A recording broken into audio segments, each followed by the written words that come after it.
Assalamualaikum warahmatullahi wabarakatuh. Saya Merlin Nur Hafifah, jurusan Bahasa dan Sastra Arab, Universitas Imam Bonjol Padang. Baiklah, video kali ini bertujuan untuk memenuhi ujian akhir semester mata kuliah Filologi. Baiklah, kita langsung saja pada soal yang pertama, yaitu apa manfaat belajar filologi bagi keilmuan saya, yaitu bahasa dan sastra Arab, dan dengan ilmu apa filologi ini yang paling berkaitan menurut saya, serta dengan contohnya.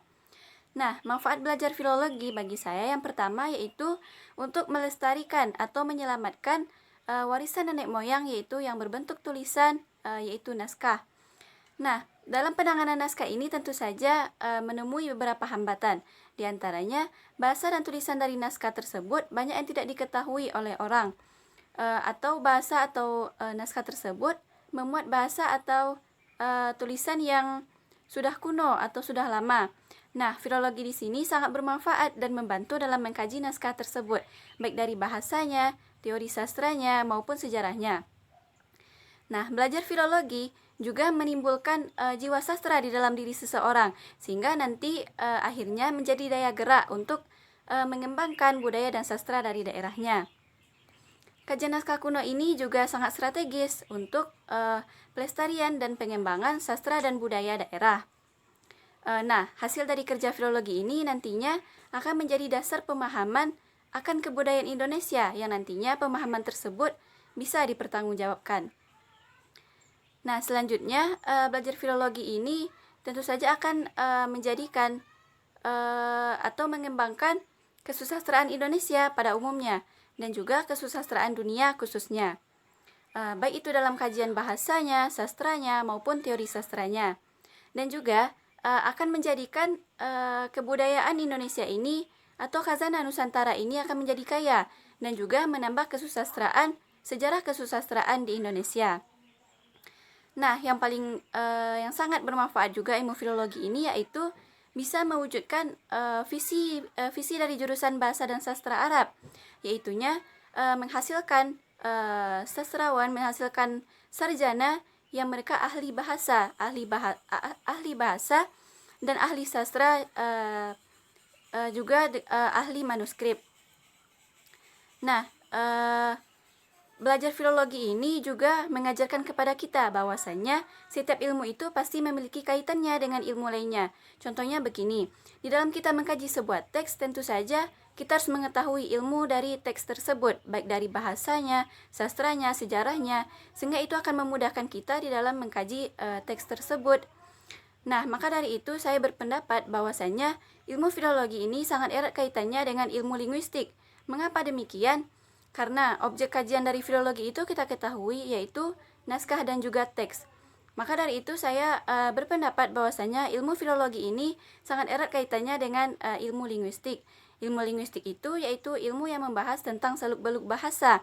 Nah, ilmu linguistik ini menitik beratkan kajiannya itu pada pengembangan bahasa dan juga penutur dari bahasa tersebut.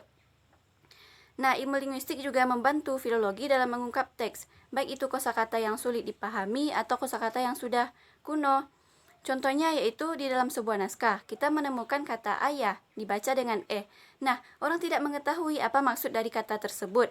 Sehingga setelah ditelusuri oleh ilmu linguistik, ternyata kata ayah tersebut merupakan bahasa Arab Amiyah, yang mana sama artinya dengan bahasa Arab Fusha, yaitu mada, yang berarti apa. Nah, dari penelitian linguistik tersebut, kita bisa mengungkap makna atau maksud dari kata tersebut. Sehingga ini sangat berkaitan erat ilmu linguistik ini dengan ilmu filologi. Begitu juga dengan sebaliknya, ilmu filologi juga membantu ilmu linguistik dalam contohnya gini, hasil suntingan dari filologi tersebut, teksnya akan menjadi pikiran atau menjadi sumbangan kata atau pikiran bagi analisis ilmu linguistik nantinya.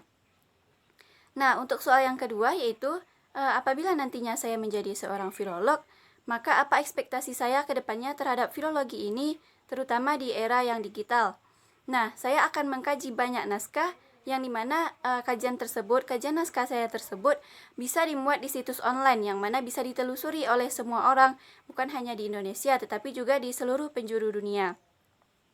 Nah, sekarang sudah banyak kita ketahui bahwasannya begitu banyak juga situs yang memuat naskah kuno ini. Namun kekurangannya yaitu di sana hanya menampilkan naskahnya secara asli.